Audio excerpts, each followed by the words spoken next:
Assalamualaikum warahmatullahi wabarakatuh dan selamat sejahtera.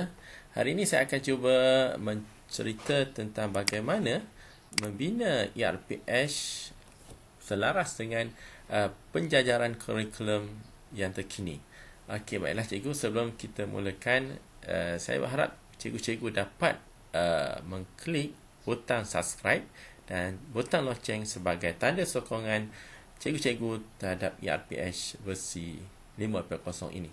Okey, baiklah, kita akan cuba pergi kepada ERPH. Okey, baiklah cikgu. ERPH cikgu yang terkini, yang bertarikh pada 21 hari bulan 7, kita telah membina satu kemudahan bagaimana ERPH ini dapat digunakan selaras dengan dokumen penjajaran kurikulum.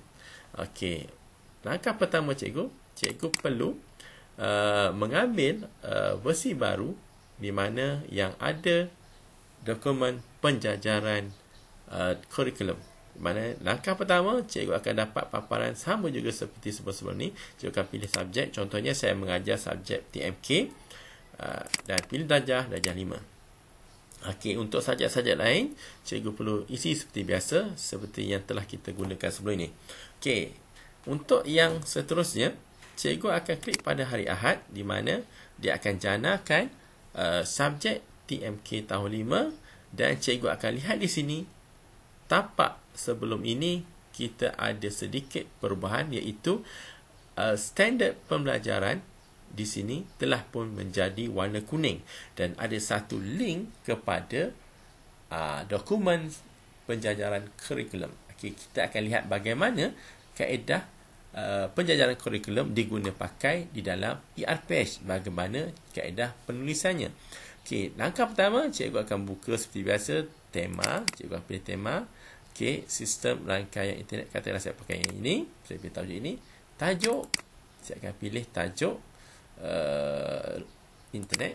Okey, kalau cikgu tidak yakin, tidak pasti di mana yang kita nak gunakan, cikgu terus klik kepada standard pembelajaran, link ini.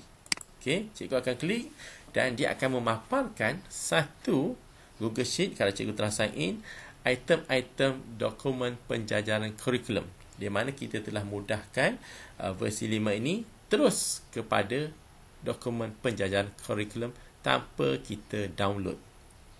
Okey, cikgu pilih tadi adalah subjek TMK. Kita tengok saja TMK, kita akan pilih tahun 5 dan cikgu akan cari dalam ni senarai list subjek yang berkenaan. Okey, TMK tahun 5. Okey, ini adalah standard penjajaran DSKP, standard penjajaran kurikulum tahun 2020 untuk subjek TMK tahun 5. Okey, di sini telah disediakan oleh pihak BPK bahawa item-item yang terdapat dalam standard kandungan adalah standard kandungan asas dan kandungan tambahan mengikut topik-topik yang telah disediakan. Jadi, sebagai cikgu perlu wajib mengikut dokumen ataupun senarai list yang terdapat di dalam DSKP ini. Maksudnya, cikgu akan membuat ERPH mengikut apa yang telah tertera di dalam standard pelajaran, iaitu penjajaran kurikulum ini. Okay, contohnya, sistem rangkaian dan dunia internet. Okay, kita akan pilih ini, sistem rangkaian dan dunia internet. Tajuknya adalah internet, iaitu di mana mengenal internet. Okey, 3.0 mengenal internet, dan dia punya kandungan asasnya adalah 3.1 sehingga 3.7. Kita tidak akan mengajar 3.1 secara untuk satu hari kepada 3.7. Jadi cikgu perlu memilih dalam sini 3.1 ataupun 3.2 cikgu nak ajar. Ini adalah senarai kandungan asas yang telah disediakan yang perlu wajib cikgu gunakan untuk pengajaran, untuk item-item ni. Dan di sini disediakan juga kandungan tambahan. Sekiranya cikgu telah mengajar kandungan asas ni kesemuanya dan cikgu ingin mengajar kandungan tambahan, cikgu hanya perlu lihat iaitu kandungan tambahan adalah 3.5.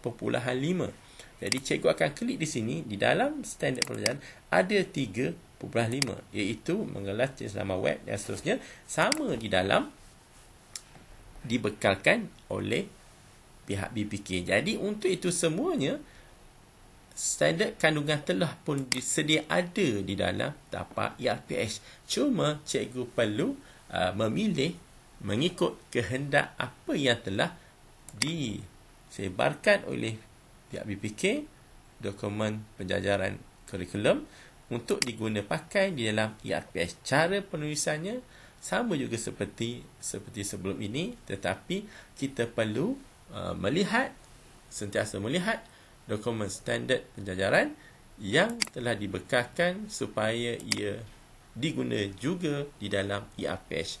Untuk itu, cikgu sentiasa kena rujuk di SKP penjajaran yang baru supaya ia sentiasa sama di dalam ERPH. Jadi untuk itu, ERPH versi 5 ini telah pun kita sediakan kemudahan di mana link standard pelajaran ke dokumen standard penjajaran yang dibekalkan oleh pihak BPK.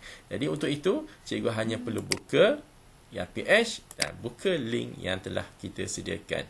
Jadi hanya perlu buat seperti biasa mengikut apa yang telah dibekalkan oleh pihak BPK.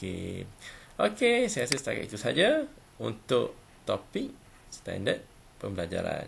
Sekian, terima kasih.